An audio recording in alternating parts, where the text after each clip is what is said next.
Hello everyone ਹੁਣ ਅਸੀਂ ਕਰ ਰਹੇ ਹਾਂ ਬੀਐਡ ਫਸਟ ਈਅਰ ਦਾ ਜੋ ਸਾਡਾ ਟੀਚਿੰਗ ਸਬਜੈਕਟ ਹੈ ਟੀਚਿੰਗ ਆਫ ਪੰਜਾਬੀ ਜਿਹਦੇ ਵਿੱਚ ਆਪਾਂ ਆਪਣੀ 4th ਯੂਨਿਟ ਸਟਾਰਟ ਕਰ ਚੁੱਕੇ ਹਾਂ। ਤਾਂ ਜੋ ਆਪਾਂ ਪਿਛਲੇ ਲੈਕਚਰ ਕੀਤੇ ਸੀਗੇ ਉਹਦੇ ਵਿੱਚ ਜਿਹੜੀ ਆਪਾਂ ਗੱਲ ਕੀਤੀ ਸੀਗੀ ਉਹ ਸੀਗੀ ਆਡੀਓ ਵਿਜ਼ੂਅਲ ਏਡਸ ਨੂੰ ਲੈ ਕੇ। ਤਾਂ ਹੁਣ ਜਿਹੜਾ ਆਪਾਂ ਇੱਕ ਨਵਾਂ ਟੌਪਿਕ ਸਟਾਰਟ ਕਰਨ ਜਾ ਰਹੇ ਹਾਂ ਉਹ ਹੈਗਾ ਪਾਠਕ੍ਰਮ ਨੂੰ ਲੈ ਕੇ, ਕਰੀਕੁਲਮ ਨੂੰ ਲੈ ਕੇ। ਆਪਾਂ ਅੱਜ ਇੱਥੇ ਗੱਲ ਕਰਾਂਗੇ ਕਿ ਕਰੀਕੁਲਮ ਕੀ ਹੁੰਦਾ ਹੈ, ਸਾਡੀ ਜਿਹੜਾ ਕਰੀਕੁਲਮ ਅਸੀਂ ਤਿਆਰ ਕਰਦੇ ਹਾਂ ਸਾਨੂੰ ਉਹਦੀ ਕੀ ਜ਼ਰੂਰਤ ਪੈਂਦੀ ਹੈ। ਤਾਂ ਆਪਾਂ ਪਹਿਲਾਂ ਸਟਾਰਟ ਕਰਦੇ ਹਾਂ ਕਰੀਕੁਲਮ ਦੇ ਮੀਨਿੰਗ ਤੋਂ ਲੈ ਕੇ ਕਿ ਕਰੀਕੁਲਮ ਦਾ ਜਿਹੜਾ ਮੀਨਿੰਗ ਉਹ ਕੀ ਹੁੰਦਾ ਗਾ।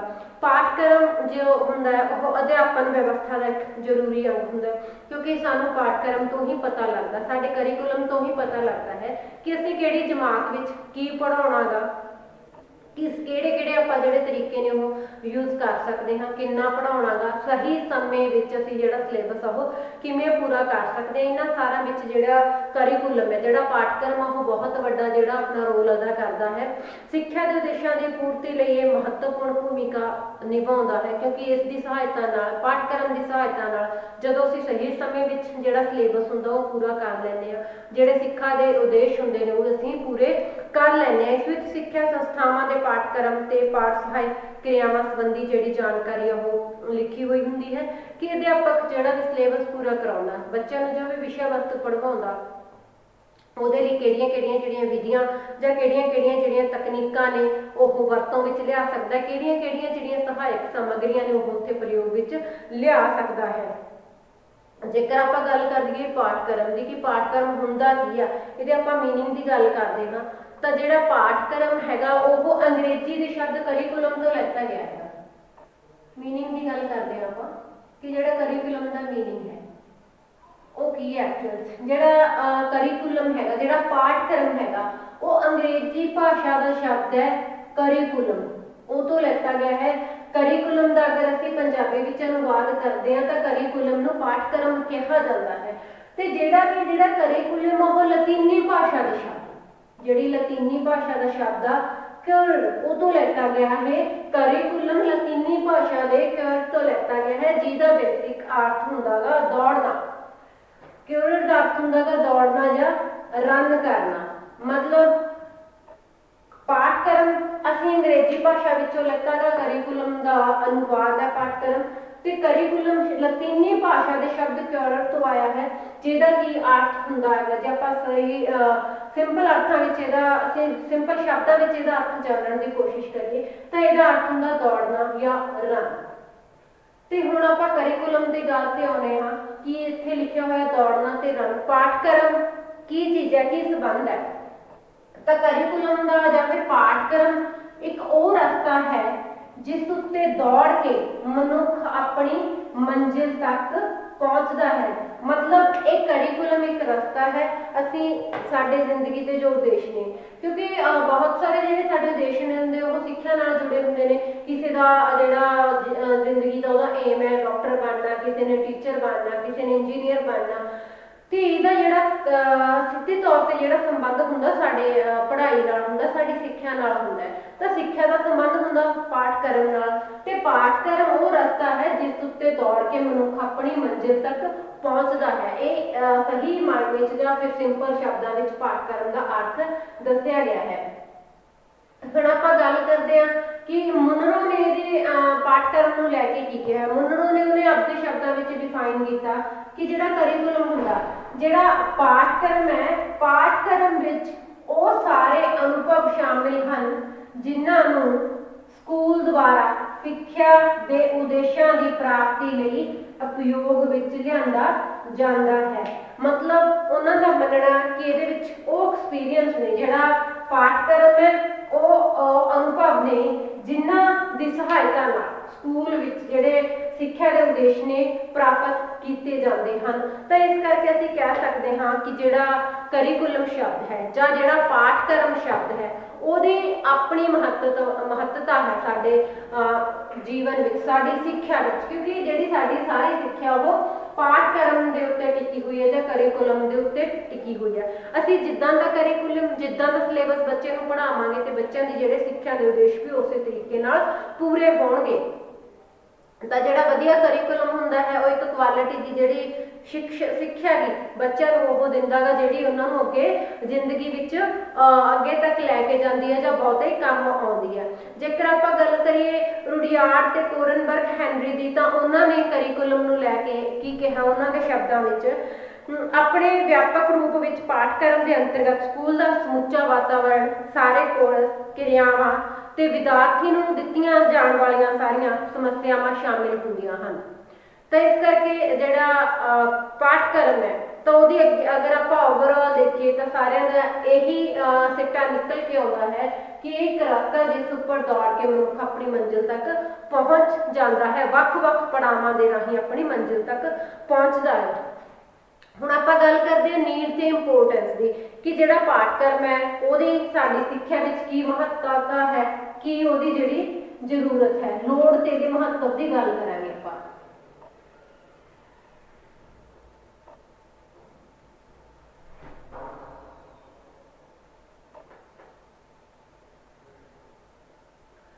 Need and importance of curriculum ਜਾਂ ਫਿਰ ਲੋੜ ਅਤੇ ਮਹੱਤਵ, ਪਾਠਕ੍ਰਮ ਦਾ ਲੋੜ ਅਤੇ ਮਹੱਤਵ।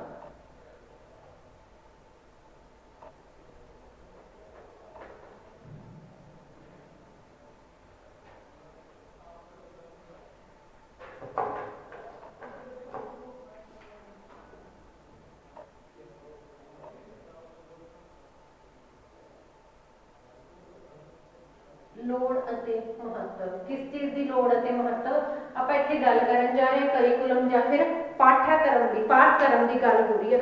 ਸਭ ਤੋਂ ਪਹਿਲਾਂ ਆਪਾਂ ਗੱਲ ਕਰਦੇ ਹਾਂ, ਜਿਵੇਂ ਹੁਣ ਆਪਣਾ ਟੀਚਿੰਗ ਸਬਜੈਕਟ ਚੱਲ ਰਿਹਾ ਹੈਗਾ ਪੰਜਾਬੀ, ਤਾਂ ਆਪਾਂ ਮੁੱਖ ਰੱਖ ਕੇ ਚੱਲਦੇ ਹਾਂ ਕਿ ਜਿਹੜਾ ਪੰਜਾਬੀ ਸਬਜੈਕਟ ਹੈ ਜਾਂ ਫਿਰ ਪੰਜਾਬੀ ਵਿਸ਼ਾ ਹੈਗਾ, ਪੰਜਾਬੀ ਵਿਸ਼ੇ ਵਾਸਤੇ ਜਿਹੜਾ ਪਾਠਕ੍ਰਮ ਹੈ ਉਹਦੀ ਕੀ ਲੋੜ ਹੈ, ਕੀ ਮਹੱਤਵ ਹੈ ਉਹਦਾ।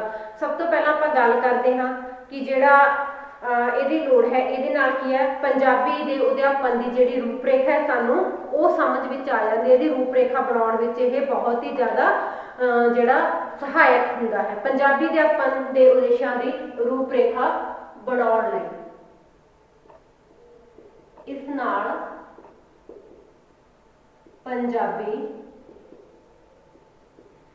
ਪੰਜਾਬੀ ਭਾਸ਼ਾ ਦੇ ਅਧਿਆਪਨ ਦੇ ਜਾਂ ਫਿਰ ਪੰਜਾਬੀ ਅਧਿਆਪਨ ਦੇ ਉਦੇਸ਼ਾਂ ਦੀ ਰੂਪਰੇਖਾ ਬਣਦੀ ਹੈ। ਉਦੇਸ਼ਾਂ ਦੀ ਰੂਪਰੇਖਾ ਬਣਦੀ ਹੈ ਕਿ ਅਸੀਂ ਪੰਜਾਬੀ ਅਧਿਆਪਨ ਕਰ ਰਹੇ ਹਾਂ, ਪੰਜਾਬੀ ਟੀਚ ਕਰ ਰਹੇ ਹਾਂ, ਤਾਂ ਉਹਦੇ ਜਿਹੜੇ ਉਦੇਸ਼ ਆ ਉਹ ਕੀ ਹੋਣੇ ਚਾਹੀਦੇ ਨੇ, ਕਿਉਂਕਿ ਬਿਨਾਂ ਉਦੇਸ਼ਾਂ ਤੋਂ ਆਪਾਂ ਕੋਈ ਕਿਸੇ ਵੀ ਵਿਸ਼ੇ ਦਾ ਜਿਹੜਾ ਅਧਿਆਪਨ ਕਰਦੇ ਆ ਤਾਂ ਸਾਡਾ ਜਿਹੜਾ ਅਧਿਆਪਨ ਆ ਉਹ ਸਕਸੈਸਫੁਲ ਨਹੀਂ ਹੋ ਸਕਦਾ। ਸਾਨੂੰ ਅਧਿਆਪਨ ਕਰਨ ਦੇ ਪਿੱਛੇ ਜਿਹੜੇ ਕੁਝ ਉਦੇਸ਼ ਆ ਉਹਨਾਂ ਨੂੰ ਧਿਆਨ ਵਿੱਚ ਰੱਖਣਾ ਪੈਂਦਾ ਹੈ। ਸਿੱਖਿਆ ਦਾ ਜਿਹੜਾ ਮੁੱਖ ਉਦੇਸ਼ ਦੀ ਗੱਲ ਜੇਕਰ ਆਪਾਂ ਕਰੀਏ ਤਾਂ ਸਿੱਖਿਆ ਦਾ ਜਿਹੜਾ ਮੁੱਖ ਉਦੇਸ਼ ਹੁੰਦਾ ਉਹ ਹੁੰਦਾ ਵੀ ਬੱਚਿਆਂ ਦਾ ਜਾਂ ਫਿਰ ਵਿਦਿਆਰਥੀਆਂ ਦਾ ਜਿਹੜਾ ਸ਼ਖਸੀਅਤ ਦਾ ਵਿਕਾਸ ਕਰਕੇ ਉਹਦਾ ਜਿਹੜਾ ਸਰਬਪੱਖੀ ਵਿਕਾਸ ਹੈ ਉਹ ਕਰਨਾ, ਬੱਚੇ ਦੀ ਸ਼ਖਸੀਅਤ ਦਾ ਸਰਬਪੱਖੀ ਵਿਕਾਸ ਕਰਨਾ। ਇਸ ਉਦੇਸ਼ ਦੀ ਪੂਰਤੀ ਲਈ ਕ੍ਰਮਵਾਰ ਜਿਹੜਾ ਵਿਕਾਸ ਚਿੰਤਨ ਹੈ ਜਾਂ ਫਿਰ ਵਿਕਾਸ ਚਰਨ ਨੇ ਉਹ ਤਿਆਰ ਕੀਤੇ ਜਾਂਦੇ ਨੇ। ਪ੍ਰਾਇਮਰੀ ਸ਼੍ਰੇਣੀ ਤੋਂ ਲੈ ਕੇ ਯੂਨੀਵਰਸਿਟੀ ਦੀਆਂ ਸ਼੍ਰੇਣੀਆਂ ਤੱਕ ਹਰ ਇੱਕ ਸ਼੍ਰੇਣੀ ਦਾ ਜਿਹੜਾ ਆਪਣਾ ਕਰਿਕੂਲਮ ਬਣਾਇਆ ਜਾਂਦਾ ਹੈ, ਉਹਦੇ ਵਿੱਚ ਜਿਹੜਾ ਇੱਕ ਉਹਦੇ ਵਿਸ਼ੇ ਵਸਤੂ ਦੇ ਨਾਲ ਰਲਦਾ ਜਿਹੜਾ ਸਿਲੇਬਸ ਆ ਉਹ ਦਿੱਤਾ ਜਾਂਦਾ ਹੈ। ਉਸ ਤੋਂ ਬਿਨਾਂ ਹੋਰ ਜਿਹੜੀਆਂ ਉਹਦੀਆਂ ਐਕਟੀਵਿਟੀਜ਼ ਬੱਚੇ ਤੋਂ ਕਰਵਾਈ ਜਾਣੀਆਂ ਨੇ, ਚਾਹੇ ਉਹ ਉਹਦੀਆਂ ਸਪੋਰਟਸ ਨੂੰ ਲੈ ਕੇ ਨੇ, ਚਾਹੇ ਉਹਨੂੰ ਆਰਟ ਨੂੰ ਲੈ ਕੇ ਨੇ, ਚਾਹੇ ਹੋਰ ਵੀ ਕਿਸੇ ਵੀ ਤਰੀਕੇ ਦੀਆਂ ਜਿਹੜੀਆਂ ਐਕਟੀਵਿਟੀਜ਼ ਨੇ ਉਹ ਵੀ ਇਹਦੇ ਵਿੱਚ ਜਿਹੜੀਆਂ ਨਿਸ਼ਚਿਤ ਤੌਰ ਤੇ ਦਰਸਾਈਆਂ ਗਈਆਂ ਹੁੰਦੀਆਂ ਨੇ ਕਿ ਬੱਚੇ ਨੇ ਪੂਰੇ ਸਾਲ ਵਿੱਚ ਜਿਹੜਾ ਕੀ ਕੁਛ ਐਕਟੀਵਿਟੀ ਉਹ ਕਰਨੀ ਹੈ। ਹਰੇਕ ਸਿੱਖਿਆ ਪੱਧਰ ਪ੍ਰਾਇਮਰੀ, ਮਿਡਲ, ਚਾਹੇ ਹਾਈ ਲੈਵਲ ਤੇ ਚਾਹੇ ਕਾਲਜ ਆਦਿ ਉੱਤੇ ਪੰਜਾਬੀ ਸਿੱਖਿਆ ਦੇ ਕੁਝ ਵਿਸ਼ੇਸ਼ ਉਦੇਸ਼ ਹਨ। ਇਹਨਾਂ ਉਦੇਸ਼ਾਂ ਦੀ ਪ੍ਰਾਪਤੀ ਲਈ ਸਾਨੂੰ ਜਿਹੜੇ ਪਾਠਕ੍ਰਮ ਦੀ ਜ਼ਰੂਰਤ ਪੈਂਦੀ ਹੈ। ਪਾਠਕ੍ਰਮ ਇਹਨਾਂ ਜਿਹੜੇ ਉਦੇਸ਼ ਹੁੰਦੇ ਹਨ ਇਹਨਾਂ ਦੀ ਇੱਕ ਤਰੀਕੇ ਨਾਲ ਇੱਕ ਤਰ੍ਹਾਂ ਨਾਲ ਨਿਸ਼ਾਨਦੇਹੀ ਕਰਦਾ, ਜਿਸ ਤੋਂ ਕਿ ਸਾਨੂੰ ਪਤਾ ਲੱਗਦੇ ਰਹੇ ਕਿ ਅਸੀਂ ਕਿਹੜੇ ਉਦੇਸ਼ ਨੇ ਜਿਹੜੇ ਉਹ ਪੂਰੇ ਕਰਨੇ ਆ ਔਰ ਕਿੰਨੇ ਸਮੇਂ ਵਿੱਚ ਜਿਹੜੇ ਉਦੇਸ਼ ਨੇ ਉਹ ਪੂਰੇ ਕੀਤੇ ਜਾਣੇ ਹੈ, ਤਾਂ ਅਸੀਂ ਨਿਸ਼ਚਿਤ ਸਮੇਂ ਵਿੱਚ ਉਹਨਾਂ ਉਦੇਸ਼ਾਂ ਨੂੰ ਪੂਰਾ ਕਰਨ ਦਾ ਯਤਨ ਕਰਦੇ ਹਾਂ ਜਦੋਂ ਸਾਡੇ ਕੋਲ ਪਾਠਕ੍ਰਮ ਹੁੰਦਾ ਹੈ। ਅੱਗੇ ਆਪਾਂ ਗੱਲ ਕਰਦੇ ਹਾਂ ਪਾਠਕ੍ਰਮ ਸਿੱਖਿਆ ਨੂੰ ਕ੍ਰਮਬੱਧ ਤੇ ਸੰਗਠਿਤ ਕਰਦਾ ਹੈ। ਇਹਦਾ ਸੈਕਿੰਡ ਪੁਆਇੰਟ ਹੈ ਪਾਠਕ੍ਰਮ ਸਿੱਖਿਆ ਨੂੰ ਸੰਗਠਿਤ ਅਤੇ ਕਰਮਬੱਧ ਕਰਦਾ ਹੈ।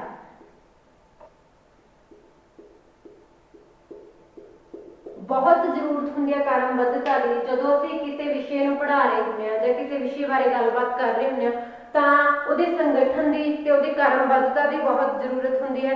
ਤਾਂ ਪਾਠਕ੍ਰਮ ਦੀ ਸਹਾਇਤਾ ਨਾਲ ਅਧਿਆਪਕ ਪਹਿਲਾਂ ਹੀ ਇਹ ਜਾਣ ਲੈਂਦਾ ਕਿ ਉਸਨੇ ਕੀ ਪੜ੍ਹਾਉਣਾ ਹੈ, ਕਿੰਨੇ ਸਮੇਂ ਵਿੱਚ ਜਿਹੜਾ ਉਹ ਇਹਨੇ ਪੜ੍ਹਾ ਕੇ ਪੂਰਾ ਕਰਨਾ, ਔਰ ਕਿਹੜੇ ਜਿਹੜੇ ਸਹਾਇਕ ਸਾਮੱਗਰੀ ਹੈ ਜਿਵੇਂ ਬਲੈਕ ਬੋਰਡ ਹੋ ਗਿਆ, ਚਾਰਟ ਹੋ ਗਏ, ਮਾਡਲ ਹੋ ਗਏ, ਫਲੈਸ਼ ਕਾਰਡ ਹੋ ਗਏ, ਤਾਂ ਕਿਹੜੀਆਂ ਜਿਹੜੀਆਂ ਸਹਾਇਕ ਸਾਮੱਗਰੀਆਂ ਨੇ ਉਹਨਾਂ ਦੀ ਜਿਹੜੀ ਵਰਤੋਂ ਉਹ ਕਰ ਸਕਦਾ ਹੈ ਤਾਂ ਜਿਹੜਾ ਉਹ ਆਪਣੇ ਅਧਿਆਪਕ ਨੂੰ ਹੋਰ ਵੀ ਜ਼ਿਆਦਾ ਪ੍ਰਭਾਵਸ਼ਾਲੀ ਬਣਾ ਸਕੇ। ਤੇ ਇਸ ਤਰ੍ਹਾਂ ਲੋੜੀਂਦੇ ਸਾਧਨ ਜੁਟਾ ਕੇ ਆਪਣੇ ਅਧਿਆਪਕ ਆਪਣੇ ਜਿਹੜਾ ਅਧਿਆਪਨ ਹੈ ਉਹਨੂੰ ਸੰਗਠਿਤ ਕਰਦਾ ਹੈ, ਉਹਨੂੰ ਪ੍ਰਭਾਵਸ਼ਾਲੀ ਬਣਾਉਂਦਾ ਹੈ ਤੇ ਉਹਨੂੰ ਕਰਮਬੱਧ ਕਰ ਲੈਂਦਾ ਹੈ, ਜਿਸ ਨਾਲ ਕਿ ਉਹਦੀ ਜਿਹੜੀ ਅਧਿਆਪਨ ਦੀ ਪ੍ਰਕਿਰਿਆ ਇੱਕ ਨਿਰੰਤਰ ਤੇ ਸਹੀ ਰੂਪ ਵਿੱਚ ਬਣੀ ਰਹਿੰਦੀ ਹੈ। ਤੇ ਇਸ ਕਰਕੇ ਅਸੀਂ ਕਹਿ ਸਕਦੇ ਹਾਂ ਕਿ ਜਿਹੜਾ ਪਾਠਕ੍ਰਮ ਹੈ ਉਹ ਸਿੱਖਿਆ ਨੂੰ ਸੰਗਠਿਤ ਤੇ ਕਰਮਬੱਧ ਕਰਨ ਵਿੱਚ ਆਪਣੀ ਜਿਹੜੀ ਬੜੀ ਵਧੀਆ ਭੂਮਿਕਾ ਅਦਾ ਕਰਦਾ ਹੈ। ਅੱਗੇ ਆਪਾਂ ਗੱਲ ਕਰਾਂਗੇ ਸ਼ਖਸੀਅਤ ਦੀ ਉਸਾਰੀ।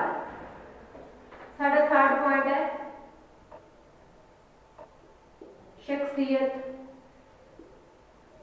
ਦੀ ਉਸਾਰੀ ਕਿ ਜਿਹੜਾ ਕਰਿਕੂਲਮ ਹੈ ਉਹ ਸ਼ਖਸੀਅਤ ਉਸਾਰਨ ਵਿੱਚ ਬਹੁਤ ਮਾਇਨੇ ਰੱਖਦਾ ਹੈ। ਸਿੱਖਿਆਰਥੀ ਕੇਂਦਰਿਤ ਹੋਣ ਕਰਕੇ ਪਾਠਕ੍ਰਮ ਬੱਚਿਆਂ ਦੇ ਸਰੀਰਕ, ਬੌਧਿਕ ਵਿਕਾਸ, ਮਾਨਸਿਕ ਵਿਕਾਸ, ਸਮਾਜਿਕ, ਸੱਭਿਆਚਾਰਕ, ਧਾਰਮਿਕ ਤੇ ਜਿਹੜਾ ਉਹਨਾਂ ਦਾ ਨੈਤਿਕ ਵਿਕਾਸ ਹੈ ਉਹਨਾਂ ਦੀ ਸਿੱਖਿਆ ਲਈ ਸਾਡੀ ਜਿਹੜੀ ਭਰਪੂਰ ਸਹਾਇਤਾ ਕਰਦਾ ਹੈ। ਉਹਨਾਂ ਲਈ ਭਰਪੂਰ ਜਿਹੜਾ ਪਥ ਪ੍ਰਦਰਸ਼ਨ ਉਹ ਕੀਤਾ ਜਾਂਦਾ, ਇਸ ਨਾਲ ਉਹਨਾਂ ਦੀ ਸ਼ਖਸੀਅਤ ਦਾ ਜਿਹੜਾ ਸੰਪੂਰਨ ਵਿਕਾਸ ਹੁੰਦਾ ਹੈ, ਜਿਹੜਾ ਕਿ ਸਾਡੇ ਸਿੱਖਿਆ ਦਾ ਸਭ ਤੋਂ ਪਹਿਲਾ ਉਦੇਸ਼ ਹੁੰਦਾ ਕਿ ਵਿਦਿਆਰਥੀ ਦਾ ਸਰਵਪੱਖੀ ਵਿਕਾਸ ਹੋਣਾ ਚਾਹੀਦਾ। ਤਾਂ ਜਿਹੜਾ ਸ਼ਖਸੀਅਤ ਦੀ ਉਸਾਰੀ ਕਰਨੀ ਹੈ, ਸ਼ਖਸੀਅਤ ਦੀ ਉਸਾਰੀ ਨਾਲ ਬੱਚੇ ਦਾ ਜਿਹੜਾ ਹਰ ਪੱਖ ਤੋਂ ਵਿਕਾਸ ਕਰਨ ਲਈ ਕਰਿਕੂਲਮ ਵਿੱਚ ਜਿਹੜੇ ਵੱਖ-ਵੱਖ ਜਿਹੜੇ ਤੱਤ ਨੇ ਉਹ ਸ਼ਾਮਿਲ ਕੀਤੇ ਜਾਂਦੇ ਨੇ। ਅੱਗੇ ਆਪਾਂ ਗੱਲ ਕਰਾਂਗੇ ਮਾਰਗਦਰਸ਼ਕ। ਮਾਰਗਦਰਸ਼ਕ ਇੱਕ ਗਾਈਡ ਦਾ ਕੰਮ ਕਰਦਾ ਹੈ। ਸਮੇਂ-ਸਮੇਂ ਸਿਰ ਸਾਨੂੰ ਰਸਤਾ ਦਿਖਾਉਂਦਾ ਰਹਿੰਦਾ ਕਿ ਅਸੀਂ ਕੀ ਕੁਝ ਕਰ ਲਿਆ, ਕੀ ਕੁਝ ਸਾਡਾ ਜਿਹੜਾ ਕਰਨਾ ਉਹ ਬਾਕੀ ਰਹਿੰਦਾ ਹੈ। ਪਾਠਕ੍ਰਮ ਸਿੱਖਿਆ ਵਿੱਚ ਅਧਿਆਪਕ, ਮਾਪੇ ਤੇ ਵਿਦਿਆਰਥੀਆਂ ਲਈ ਇੱਕ ਮਾਰਗਦਰਸ਼ਨ ਦਾ ਕੰਮ ਕਰਦਾ ਹੈ, ਕਿਉਂਕਿ ਇੱਕ ਪਾਠਕ੍ਰਮ ਤੋਂ ਹੀ ਪਤਾ ਲੱਗਦਾ ਹੈ ਕਿ ਸਾਨੂੰ ਕਿਸ ਸ਼੍ਰੇਣੀ ਵਿੱਚ ਜਿਹੜਾ ਕਿਸ ਤਰੀਕੇ ਇਹਦਾ ਸਿਲੇਬਸ ਹੈ ਜਾਂ ਕਿਸ ਤਰੀਕੇ ਦਾ ਜਿਹੜਾ ਵਿਸ਼ਾ ਹੈ ਉਹ ਕਰਵਾਉਣਾਗਾ, ਔਰ ਕਿਸ ਜਿਹੜੀਆਂ ਸਾਮੱਗਰੀਆਂ ਨੇ ਕਿਸ ਤਰੀਕੇ ਦੀਆਂ ਉਹਨਾਂ ਦਾ ਅਸੀਂ ਪ੍ਰਯੋਗ ਕਰ ਸਕਦੇ ਹਾਂ ਵਧੀਆ ਤਰੀਕੇ ਨਾਲ ਬੱਚਿਆਂ ਨੂੰ ਇੱਕ ਵਿਸ਼ਾ ਵਸਤੂ ਕਲੀਅਰ ਕਰਨ ਵਾਸਤੇ। ਇਸ ਸਾਰੇ ਸੰਬੰਧੀ ਸੁਚੇਤ ਰਹਿੰਦੇ ਹਨ ਕਿ ਸਿੱਖਿਆ ਵਿੱਚ ਉਹਨਾਂ ਦੀਆਂ ਕੀ ਭੂਮਿਕਾਵਾਂ ਹਨ ਤੇ ਉਹਨਾਂ ਨੇ ਕਿੰਨੇ ਸਮੇਂ ਵਿੱਚ ਜਿਹੜੀ ਆਪਣੀ ਕਿਹੜੀ ਭੂਮਿਕਾ ਉਹ ਅਦਾ ਕਰਨੀ ਹੈ। ਤਾਂ ਇਸ ਤਰ੍ਹਾਂ ਇਹ ਮਾਰਗਦਰਸ਼ਨ ਦਾ ਕੰਮ ਕਰਦਾ ਜੋ ਹਰ ਸਮੇਂ ਸਿਰ ਬੱਚਿਆਂ ਨੂੰ, ਅਧਿਆਪਕਾਂ ਨੂੰ ਤੇ ਉਹਨਾਂ ਦੇ ਮਾਪਿਆਂ ਨੂੰ ਮਾਰਗਦਰਸ਼ਨ ਕਰਦਾ ਰਹਿੰਦਾ ਤਾਂ ਜੋ ਸਹੀ ਸਮੇਂ ਵਿੱਚ ਉਹਨਾਂ ਦਾ ਸਹੀ ਜਿਹੜਾ ਵਿਸ਼ਾ ਵਸਤੂ ਹੈ ਜਾਂ ਫਿਰ ਉਹਨਾਂ ਪਾਠਕ੍ਰਮ ਹੈ ਉਹ ਪੂਰਾ ਹੋ ਸਕੇ। ਅੱਗੇ ਆਪਾਂ ਗੱਲ ਕਰਦੇ ਹਾਂ ਅਧਿਆਪਕ ਨਿਯਮਿਤ ਬਣਦਾ ਹੈ। ਇਹਦਾ ਜਿਹੜਾ 5th ਪੁਆਇੰਟ ਹੈ ਗੱਲ ਆਉਂਦੀ ਹੈ ਅਧਿਆਪਕ ਨਿਯਮਿਤ ਬਣਦਾ ਹੈ, ਰੈਗੂਲਰ ਬਣਦਾ ਹੈ। ਰੈਗੂਲਰਿਟੀ ਰਹਿੰਦੀ ਹੈ ਕੰਮ ਵਿੱਚ ਰੈਗੂਲਰਿਟੀ ਰੱਖਣ ਲਈ ਪਾਠਕ੍ਰਮ ਬਹੁਤ ਜ਼ਿਆਦਾ ਸਹਾਇਕ ਹੁੰਦਾ ਹੈ, ਕਿਉਂਕਿ ਇਹਦੇ ਵਿੱਚ ਸਾਨੂੰ ਜਿਹੜਾ ਵਿਸ਼ਾ ਵਸਤੂ ਆ ਉਹ ਯੂਨਿਟਾਂ ਵਿੱਚ ਵੰਡਿਆ ਹੁੰਦਾ ਹੈ। ਯੂਨਿਟ ਦਾ ਇੱਕ ਟਾਈਮ ਦਿੱਤਾ ਹੁੰਦਾ ਕਿ ਇੰਨੇ ਟਾਈਮ ਵਿੱਚ ਤੁਸੀਂ ਯੂਨਿਟ ਹੈ ਜਿਹੜੀ ਉਹ ਕੰਪਲੀਟ ਕਰਵਾਉਣੀ ਹੈ। ਤੇ ਇਸ ਨਾਲ ਕੀ ਹੈ ਜਿਹੜੀ ਕੰਟੀਨਿਊਟੀ ਬਣੀ ਰਹਿੰਦੀ ਹੈ ਕੰਮ ਵਿੱਚ, ਵਿਦਿਆਰਥੀ ਵੀ ਰੈਗੂਲਰ ਬਣਿਆ ਰਹਿੰਦਾ ਹੈ ਤੇ ਜਿਹੜਾ ਅਧਿਆਪਕ ਉਹ ਵੀ ਉੱਥੇ ਰੈਗੂਲਰ ਬਣਿਆ ਰਹਿੰਦਾ ਹੈ, ਕਿਉਂਕਿ ਉਹਨੂੰ ਪਤਾ ਹੁੰਦਾ ਕਿ ਇੰਨੇ ਨਿਸ਼ਚਿਤ ਸਮੇਂ ਵਿੱਚ ਸਾਨੂੰ ਇੰਨਾ ਜਿਹੜਾ ਵਿਸ਼ਾ ਵਸਤੂ ਆ ਉਹ ਪੂਰਾ ਕਰਵਾਉਣ ਦੀ ਜਾਂ ਪੂਰਾ ਕਰਨ ਦੀ ਜ਼ਰੂਰਤ ਹੈ। ਤੇ ਉਹ ਇਸੇ ਯੂਨਿਟਾਂ ਨੂੰ ਆਪਣੇ ਜਿਹੜੇ ਸਪਤਾਹਿਕ ਖੰਡਾਂ ਵਿੱਚ ਵੰਡਿਆ ਜਾਂਦਾ ਜਾਂ ਫਿਰ ਮਾਸਿਕ ਖੰਡਾਂ ਵਿੱਚ ਵੰਡ ਲਿਆ ਜਾਂਦਾ ਹੈ ਅਧਿਆਪਕ ਦੁਆਰਾ, ਤੇ ਉਹ ਉਨੇ ਹੀ ਸਮੇਂ ਵਿੱਚ ਆਪਣੇ ਹਰ ਇੱਕ ਖੰਡ ਦੀ ਜਾਂ ਹਰ ਇੱਕ ਇਕਾਈ ਦੀ ਜਿਹੜੀ ਪੂਰਤੀ ਹੈ ਉਹ ਕਰਦਾ ਰਹਿੰਦਾ, ਸਮੇਂ ਸਿਰ ਜਿਹੜਾ ਵਿਦਿਆਰਥੀਆਂ ਦਾ ਮੁਲਾਂਕਣ ਵੀ ਚੰਗੇ ਤਰੀਕੇ ਨਾਲ ਹੋ ਸਕਦਾ ਹੈ। ਤਾਂ ਇਸ ਕਰਕੇ ਅਸੀਂ ਕਹਿ ਸਕਦੇ ਹਾਂ ਕਿ ਹਰ ਇੱਕ ਕੰਮ ਵਿੱਚ ਜਿਹੜੀ ਨਿਯਮਿਤਤਾ ਹੈਗੀ ਉਹ ਬਣੀ ਰਹਿੰਦੀ ਹੈ ਪਾਠਕ੍ਰਮ ਦੀ ਸਹਾਇਤਾ ਨਾਲ। ਤੇ ਹੁਣ ਆਪਾਂ ਅੱਗੇ ਗੱਲ ਕਰਦੇ ਹਾਂ ਉਪਯੋਗੀ ਅਧਿਆਪਨ ਵਿਧੀਆਂ ਦੀ ਚੋਣ ਵਿੱਚ ਸਹਾਇਤਾ। ਉਪਯੋਗੀ ਅਧਿਆਪਨ ਵਿਧੀਆਂ ਦੀ ਚੋਣ ਵਿੱਚ ਸਹਾਇਕ ਕਿ ਜਿਹੜਾ ਕਰਿਕੂਲਮ ਹੈ, ਜਿਹੜਾ ਪਾਠਕ੍ਰਮ ਹੈ ਉਹ ਅਧਿਆਪਨ ਵਿਧੀਆਂ ਦੀ ਚੋਣ ਵਿੱਚ ਸਹਾਇਕ ਹੁੰਦਾ। ਜਿਹੜੀਆਂ ਅਧਿਆਪਨ ਵਿਧੀਆਂ ਉਪਯੋਗੀ ਹੁੰਦੀਆਂ ਨੇ, ਜਦੋਂ ਸਾਡੇ ਸਾਹਮਣੇ ਇੱਕ ਪੂਰਾ ਕਰਿਕੂਲਮ ਪਿਆ ਹੁੰਦਾ, ਇੱਕ ਪਾਠ్యਕ੍ਰਮ ਪਿਆ ਹੁੰਦਾ ਤੇ ਸਾਨੂੰ ਉੱਥੋਂ ਪਤਾ ਲੱਗਦਾ ਕਿ ਅਸੀਂ ਕਿਹੜੇ ਜਿਹੜੇ ਟੌਪਿਕ ਕਰਵਾਉਣੇ ਆ, ਤਾਂ ਅਸੀਂ ਉਹਨਾਂ ਟੌਪਿਕਾਂ ਨੂੰ ਦੇਖ ਕੇ ਪਹਿਲਾਂ ਹੀ ਅਧਿਆਪਕ ਦੁਆਰਾ ਜਿਹੜਾ ਆਈਡੀਆ ਲਗਾ ਲਿੱਤਾ ਜਾਂਦਾ ਹੈ ਕਿ ਉਹਨੇ ਕਿਸ ਟੌਪਿਕ ਲਈ ਕਿਹੜੀ ਅਧਿਆਪਨ ਦੀ ਵਿਧੀ ਹੈ ਉਹ ਵਰਤਣੀ ਹੈ। ਕਿਉਂਕਿ ਦੇਖੋ ਹਰ ਇੱਕ ਟੌਪਿਕ ਨੂੰ ਪੜ੍ਹਾਉਣ ਦਾ ਆਪਣਾ ਇੱਕ ਢੰਗ ਹੁੰਦਾ ਹੈ, ਤਾਂ ਕਈ ਜਿਹੜੇ ਟੌਪਿਕ ਨੇ ਉਹ ਖੇਡ ਵਿਧੀ ਨਾਲ ਵਧੀਆ ਤਰੀਕੇ ਨਾਲ ਸਿਖਾਏ ਜਾ ਸਕਦੇ ਨੇ, ਕਈ ਜਿਹੜੇ ਕਹਾਣੀ ਸੁਣਾਉਣ ਨਾਲ, ਕਈ ਜਿਹੜਾ ਆਪਾਂ ਕਹਿ ਲਈਏ ਕਿ ਡਿਸਕਸ਼ਨ ਮੈਥਡ ਨਾਲ, ਵਾਦ ਵਿਵਾਦ ਨਾਲ ਜਿਹੜਾ ਜ਼ਿਆਦਾ ਚੰਗੇ ਤਰੀਕੇ ਨਾਲ ਬੱਚਿਆਂ ਨੂੰ ਸਮਝਾਏ ਜਾ ਸਕਦੇ ਨੇ। ਤਾਂ ਜਿਹੜਾ ਸਾਡਾ ਪਾਠਕ੍ਰਮ ਹੈ ਉਹ ਅਧਿਆਪਕ ਦੀ ਇਸ ਮਸਲੇ ਵਿੱਚ ਬਹੁਤ ਹੀ ਜ਼ਿਆਦਾ ਸਹਾਇਤਾ ਕਰਦਾ ਹੈ ਕਿ ਭਾਸ਼ਾ ਦੇ ਜਿਹੜੇ ਅਨੇਕ ਸਾਹਿਤਕ ਰੂਪ ਹਨ ਉਹਨਾਂ ਰੂਪਾਂ ਨੂੰ ਕਿਸ ਤਰੀਕੇ ਨਾਲ ਵਧੀਆ ਵਿਧੀਆਂ ਨਾਲ ਪੜ੍ਹਾਇਆ ਜਾ ਸਕਦਾ, ਉਸ ਵਿਧੀ ਦੀ ਜਿਹੜੀ ਚੋਣ ਕਰਨ ਵਿੱਚ ਸਹਾਇਕ ਹੁੰਦਾ ਹੈ। ਹਰੇਕ ਦੇ ਅਧਿਆਪਨ ਲਈ ਵੱਖ-ਵੱਖ ਅਧਿਆਪਨ ਵਿਧੀਆਂ ਦਾ ਪ੍ਰਯੋਗ ਹੁੰਦਾ ਹੈ। ਹਰੇਕ ਦੇ ਅਧਿਆਪਨ ਲਈ ਵੱਖ-ਵੱਖ ਜਿਹੜੀਆਂ ਅਧਿਆਪਨ ਵਿਧੀਆਂ ਹਨ ਉਹ ਅਧਿਆਪਕ ਦੁਆਰਾ ਪਹਿਲਾਂ ਹੀ ਚੂਜ਼ ਕਰ ਲਿੱਤੀਆਂ ਜਾਂਦੀਆਂ ਹਨ ਕਿ ਕਿਹੜਾ ਟੌਪਿਕ ਮੈਂ ਕਿਹੜੀ ਅਧਿਆਪਨ ਵਿਧੀ ਨਾਲ ਚੰਗੀ ਤਰੀਕੇ ਨਾਲ ਕਰਵਾ ਸਕਦਾ ਹਾਂ। ਤਾਂ ਇਸੇ ਦੇ ਅਨੁਰੂਪ ਹੀ ਜਿਹੜਾ ਇੱਕ ਅਧਿਆਪਨ ਹੈ ਉਹ ਪ੍ਰਭਾਵਸ਼ਾਲੀ ਬਣ ਜਾਂਦਾ ਹੈ ਤੇ ਇੱਕ ਸਮੇਂ ਸਿਰ ਵਿੱਚ ਜਿਹੜਾ ਉਹ ਅਧਿਆਪਨ ਕਾਰਜ ਉਹ ਪੂਰਾ ਹੋ ਜਾਂਦਾ ਹੈ। ਨਾਲੋਂ ਨਾਲ ਜਿਹੜੇ ਵਿਦਿਆਰਥੀਆਂ ਨੂੰ ਇੱਕ ਚੰਗੇ ਤਰੀਕੇ ਨਾਲ ਔਰ ਇੱਕ ਜਿਹੜਾ ਘੱਟ ਸਮੇਂ ਵਿੱਚ ਇਹ ਸਾਰੀ ਮੀਨਿੰਗ ਨੇ ਕਲੀਅਰ ਹੋ ਜਾਂਦਾ, ਜਿਹੜੇ ਵਿਸ਼ੇ ਵਸਤੂ ਦੀ ਸਮਝ ਆ ਜਾਂਦੀ ਹੈ। ਅੱਗੇ ਆਪਾਂ ਗੱਲ ਕਰਦੇ ਹਾਂ ਵਿਸ਼ੇ ਦੇ ਸਾਰੇ ਪਹਿਲੂਆਂ ਵਿੱਚ ਸੰਤੁਲਨ। ਵਿਸ਼ੇ ਦੇ ਸਾਰੇ ਪਹਿਲੂਆਂ ਵਿੱਚ ਸੰਤੁਲਨ। ਜਿੰਨੇ ਵੀ ਪਹਿਲੂ ਹੁੰਦੇ ਹਨ ਵਿਸ਼ੇ ਦੇ ਸਾਰੇ ਪਹਿਲੂਆਂ ਵਿੱਚ ਇਹ ਸੰਤੁਲਨ ਬਣਾ ਕੇ ਰੱਖਦਾ ਹੈ ਪਾਠਕ੍ਰਮ। ਹਰੇਕ ਵਿਸ਼ੇ ਦੇ ਭਿੰਨ ਪਹਿਲੂ ਹੁੰਦੇ ਹਨ, ਜਿਵੇਂ ਭਾਸ਼ਾ ਅਧਿਆਪਨ ਦੇ ਉਚਾਰਨ ਹੋ ਗਿਆ, ਉਹਦਾ ਵਾਚਨ ਹੋ ਗਿਆ, ਵਿਆਕਰਣ, ਕਵਿਤਾ, ਰਚਨਾ ਕਾਰਜ ਆਦਿ ਭਿੰਨ ਜਿਹੜੇ ਦੇ ਪਹਿਲੂ ਹੁੰਦੇ ਹਨ।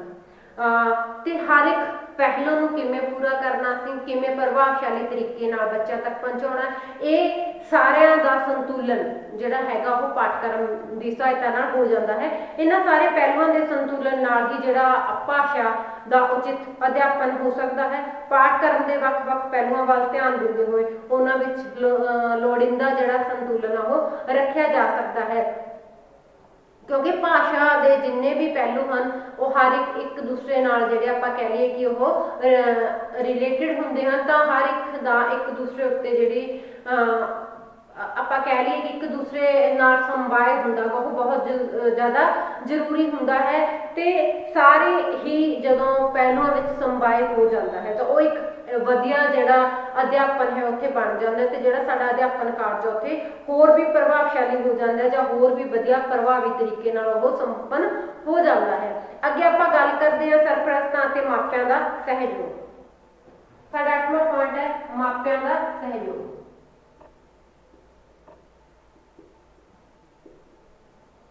ਮਾਪਿਆਂ ਦਾ ਸਹਿਯੋਗ,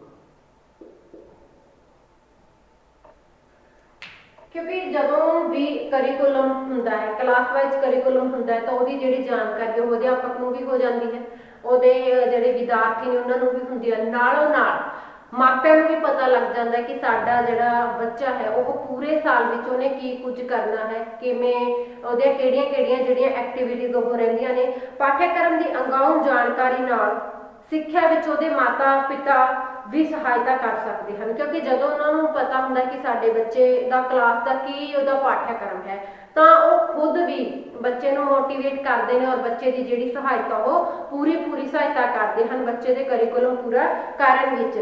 ਇਹਦੇ ਆਧਾਰ ਤੇ ਜਾਣਿਆ ਜਾ ਸਕਦਾ ਹੈ ਕਿ ਉਹਨਾਂ ਦੇ ਬੱਚਿਆਂ ਨੇ ਕੀ ਪੜ੍ਹ ਲਿਆ ਹੈ ਅਤੇ ਕੀ ਸਿੱਖਿਆ ਹੈ ਉਹਨਾਂ ਨੇ, ਕਿੰਨਾ ਕੁ ਉਹਨਾਂ ਦਾ ਜਿਹੜਾ ਪੜ੍ਹਨਾ ਹੈ ਬਾਕੀ ਹੈ, ਕਦੋਂ ਤੱਕ ਜਿਹੜਾ ਉਹਨਾਂ ਦੇ ਬੱਚਿਆਂ ਦਾ ਜਿਹੜਾ ਸਿਲੇਬਸ ਆ ਉਹ ਕੰਪਲੀਟ ਹੋ ਜਾਊਗਾ, ਕਿਸ ਵਿਸ਼ੇ ਵਿੱਚ ਉਹਨਾਂ ਵਿੱਚ ਕਮੀ ਹੈ ਅਤੇ ਉਸ ਕਮੀ ਨੂੰ ਦੂਰ ਕਰਨ ਲਈ ਉਹ ਅਧਿਆਪਕ ਨਾਲ ਸੰਪਰਕ ਕਰ ਸਕਦੇ ਨੇ ਔਰ ਘਰੇ ਵੀ ਉਹ ਆਪਣੇ ਬੱਚੇ ਦੀਆਂ ਐਕਟੀਵਿਟੀਜ਼ ਤੇ ਡਿਸਕਸ਼ਨ ਕਰ ਸਕਦੇ ਨੇ ਕਿ ਬੱਚੇ ਨੂੰ ਜਿਸ ਵਿਸ਼ੇ ਵਿੱਚ ਕਮੀ ਹੈ ਉਸਦੀ ਜਿਹੜੀ ਕਮੀ ਨੂੰ ਕਿਵੇਂ ਪੂਰਾ ਕੀਤਾ ਜਾ ਸਕਦਾ ਹੈ। ਉਹ ਬੱਚੇ ਨੂੰ ਐਕਸਟਰਾ ਟਾਈਮ ਦੇ ਕੇ ਉਹਦੀ ਜਿਹੜੀ ਕਮੀ ਨੂੰ ਉਹ ਦੂਰ ਕਰਨ ਦੀ ਕੋਸ਼ਿਸ਼ ਨੇ ਜਿਹੜੇ ਕਰ ਸਕਦੇ ਨੇ, ਜਾਂ ਫਿਰ ਇੱਕ ਟੀਚਰ ਨਾਲ ਕੰਸਲਟ ਕਰਕੇ ਆਪਣੇ ਬੱਚੇ ਦੀ ਜਿਹੜੀਆਂ ਪ੍ਰੋਬਲਮਸ ਨੇ ਉਹਨਾਂ ਬਾਰੇ ਦੱਸ ਸਕਦੇ ਨੇ ਔਰ ਉਹਨਾਂ ਨੂੰ ਕਿਵੇਂ ਦੂਰ ਕੀਤਾ ਜਾ ਸਕਦਾ ਹੈ। ਅਧਿਆਪਕ ਨਾਲ ਜਿਹੜਾ ਡਿਸਕਸ਼ਨ ਕਰਕੇ ਉਹ ਆਪਣੇ ਬੱਚੇ ਦੇ ਜਿਹੜੀਆਂ ਕਮੀਆਂ ਨੇ ਉਹਨਾਂ ਨੂੰ ਦੂਰ ਕਰਨ ਵਿੱਚ ਬੱਚੇ ਦੀ ਜਿਹੜੀ ਪੂਰੀ ਸਹਾਇਤਾ ਉਹ ਕਰ ਸਕਦੇ ਨੇ। ਅੱਗੇ ਆਪਾਂ ਗੱਲ ਕਰਦੇ ਹਾਂ ਨਿਰੀਖਣ ਕੰਮ ਵਿੱਚ ਸਹਾਇਕ। ਸਾਡਾ 9th ਪੁਆਇੰਟ ਹੈ ਨਿਰੀਖਣ ਕੰਮ ਵਿੱਚ ਸਹਾਇਕ।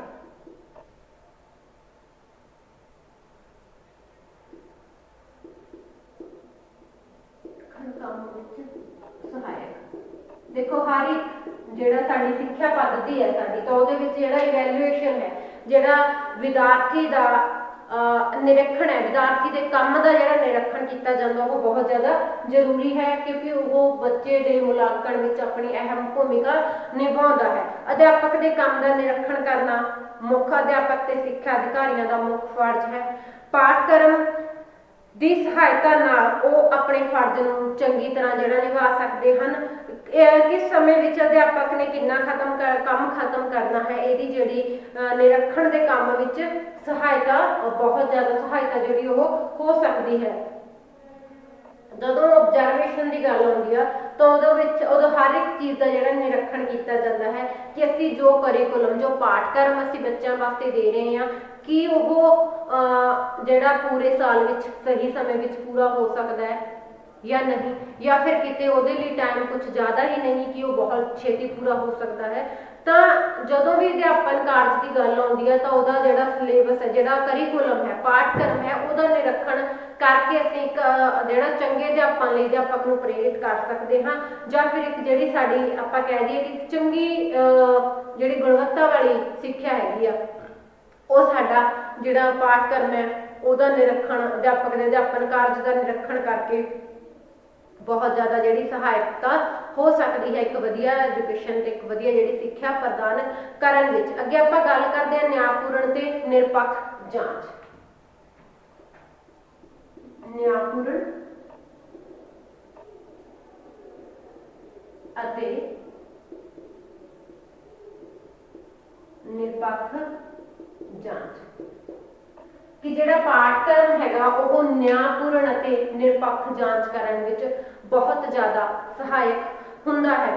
ਅਧਿਆਪਕ ਦਾ ਜਿੰਨਾ ਵੀ ਅਧਿਆਪਨ ਕਾਰਜ ਹੁੰਦਾ ਹੈ, ਵਿਦਿਆਰਥੀਆਂ ਨੇ ਜੋ ਕੁਝ ਵੀ ਸਿੱਖਿਆ ਹੈ, ਸੈਸ਼ਨ ਦੇ ਅੰਤ ਵਿੱਚ ਇਸ ਗੱਲ ਨੂੰ ਜਾਂਚਣ ਦੀ ਬਹੁਤ ਲੋੜ ਹੁੰਦੀ ਹੈ ਕਿ ਸਿੱਖਿਆ ਦੇ ਜਿਹੜੇ ਉਦੇਸ਼ ਸੀਗੇ, ਜਿਹੜੇ ਨਿਰਧਾਰਿਤ ਉਦੇਸ਼ ਕੀਤੇ ਗਏ ਸੀਗੇ, ਉਹਨਾਂ ਦੀ ਪ੍ਰਾਪਤੀ ਕਿੱਥੋਂ ਤੱਕ ਹੋਈ ਹੈ, ਕਿ ਵਿਦਿਆਰਥੀ ਨੂੰ ਜੋ ਅਧਿਆਪਨ ਕਾਰਜ ਅਧਿਆਪਕ ਦੁਆਰਾ ਕੀਤਾ ਗਿਆ ਹੈ, ਵਿਦਿਆਰਥੀ ਨੂੰ ਜੋ ਸਿਖਾਇਆ ਗਿਆ ਹੈ, ਵਿਦਿਆਰਥੀਆਂ ਨੇ ਕਿਸ ਹੱਦ ਤੱਕ ਉਹ ਸਿੱਖ ਲਿਆ ਹੈ, ਕਿ ਜਿਹੜਾ ਅਧਿਆਪਕ ਦੁਆਰਾ ਸਿਖਾਇਆ ਜਾ ਰਿਹਾ ਸੀ ਉਹ ਵਿਦਿਆਰਥੀਆਂ ਨੇ ਸਹੀ ਰੂਪ ਵਿੱਚ ਸਿੱਖ ਲਿਆ ਹੈ, ਕਿਸ ਵਿਦਿਆਰਥੀ ਨੇ ਭਾਸ਼ਾ ਸਿੱਖਿਆ ਦੇ ਕਿਸ ਪੱਧਰ ਦੀ ਪ੍ਰਾਪਤੀ ਕੀਤੀ ਹੈ।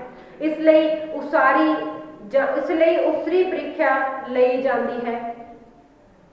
ਇਵੈਲੂਏਸ਼ਨ ਜਿਹੜਾ ਹੈਗਾ ਉਹ ਸਾਲ ਦੇ ਐਂਡ ਵਿੱਚ ਵੀ ਲਿਆ ਜਾ ਸਕਦਾ ਹੈ, ਜਾਂ ਫਿਰ ਜੋ ਵੀ ਆਪਣਾ ਸਾਡਾ ਪਾਠਕ੍ਰਮ ਹੈ ਯੂਨਿਟਾਂ ਵਿੱਚ ਵੰਡਿਆ ਹੈ ਤਾਂ ਹਰ ਇੱਕ ਜਿਹੜੇ ਯੂਨਿਟ ਕੰਪਲੀਟ ਹੋਣ ਤੋਂ ਵੀ ਉਹਦਾ ਟੈਸਟ ਲਿਆ ਜਾ ਸਕਦਾ ਹੈ।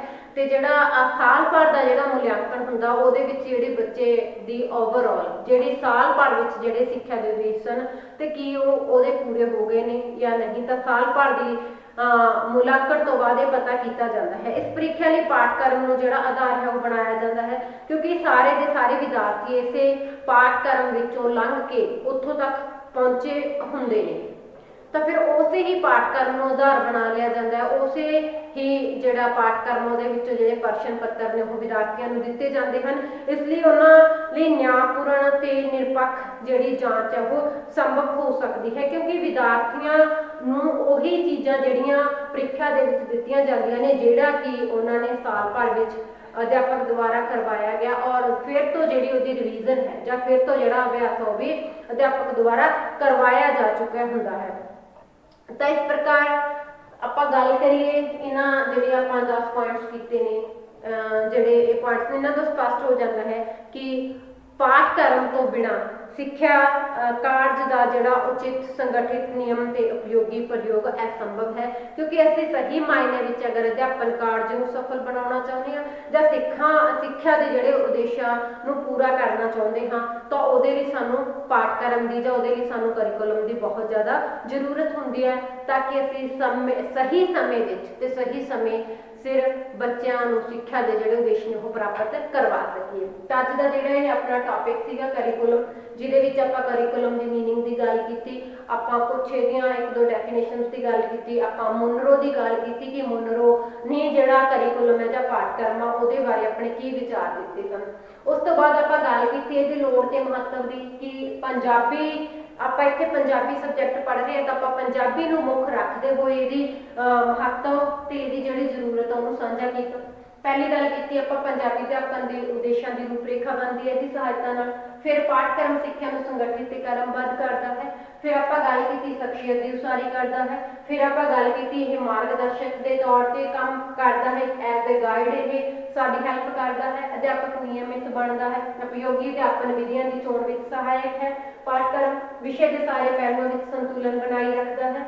ਮਾਪਿਆਂ ਦਾ ਸਹਿਯੋਗ ਮਿਲਦਾ ਰਹਿੰਦਾ ਹੈ, ਕਿਉਂਕਿ ਮਾਪਿਆਂ ਨੂੰ ਵੀ ਜਦੋਂ ਜਾਣਕਾਰੀ ਹੋ ਜਾਂਦੀ ਹੈ ਕਿ ਬੱਚਿਆਂ ਨੇ ਕੀ ਪੜ੍ਹਨਾ ਔਰ ਕਿੰਨੇ ਸਮੇਂ ਵਿੱਚ ਪੜ੍ਹਨਾ, ਕੀ ਕੁਝ ਉਹਨਾਂ ਨੇ ਬੱਚਿਆਂ ਨੇ ਪੜ੍ਹ ਚੁੱਕਿਆ, ਤਾਂ ਉਹ ਕਾਫੀ ਹੱਦ ਤੱਕ ਅਧਿਆਪਕ ਦੀ ਵੀ ਹੈਲਪ ਹੁੰਦੀ ਹੈ, ਕਿਉਂਕਿ ਜਿੱਥੇ ਬੱਚੇ ਦੀਆਂ ਕਮਜ਼ੋਰੀਆਂ ਹੁੰਦੀਆਂ ਨੇ ਉਹ ਕਮੀਆਂ ਨੂੰ ਦੂਰ ਕਰਨ ਵਿੱਚ ਮਾਪਿਆਂ ਦਾ ਬਹੁਤ ਜ਼ਿਆਦਾ ਸਹਿਯੋਗ ਦੀ ਜ਼ਰੂਰਤ ਹੁੰਦੀ ਹੈ।